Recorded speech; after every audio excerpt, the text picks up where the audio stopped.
আমাকে একটু ছেড়ে দাও না, আমি একটু বন থেকে গিয়ে ঘাস খেয়ে আসি। একটু ছেড়ে দাও না গো মালিক আমাকে।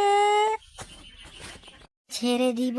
তোকে ছেড়ে দিবার তো আমারও মন চায়, কিন্তু বনে গেলে তো তোকে ভাগে খেয়ে ফেলবে। এই জন্য আচ্ছা একটু তুই ঘুরে ফিরে আবার তাড়াতাড়ি চলে আসিস। বাড়ির বেশি দূরে কিন্তু যাস না, বুঝতে পেরেছিস? বাড়ির এদিকে ওদিকে শুধু চর্বি আর চর্বি, কিন্তু বেশি দূরে যাইলে তোকে শিয়াল মামা খেয়ে ফেলবে। বুঝতে পেরেছিস? সেদিকে শিয়াল আছে, এদিকে বাঘ আছে, বুঝতে পেরেছিস? আমার সোনা, যা যা একটু ঘুরে আয়, ঘুরে আয়। ঘুরে এসে আবার তুই খাঁচার ভিতরে ঢুকে যাস। তোকে আমি কত সুন্দর করে আমি লালন পালন করি, বুঝলি? যা যা হয়েছে হয়েছে, এবার হয়েছে।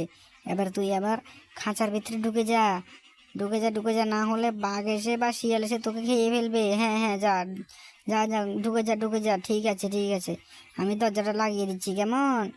আচ্ছা আচ্ছা ঠিক আছে, তুই এখানে থাক। তোর জন্য আমি কিছু ঘাস কেটে এনেছি, সেই ঘাসগুলো তোর জন্য আমি তোকে দিয়ে দিব, বুঝলি? আজকে তোকে আমি অনেকগুলি ঘাস কেটে এনেছি, সেই ঘাসগুলো তোকে আমি দিব, তুই চিন্তা করিস না, বুঝতে পেরেছিস? তোকে আমি কত কষ্ট করে লালন পালন করে, যদি বাঘে খেয়ে ফেলে তাহলে আমি তো শেষ হয়ে যাবে, বুঝতে পেরেছিস? আর এই বনে যে বাঘ আছে, যে দুষ্ট বাঘ আছে, যে দুষ্ট শিয়াল আছে, পরে তোকে খেয়ে ফেলবে, বুঝতে পেরেছিস? তুই আমার কথা শুনিস।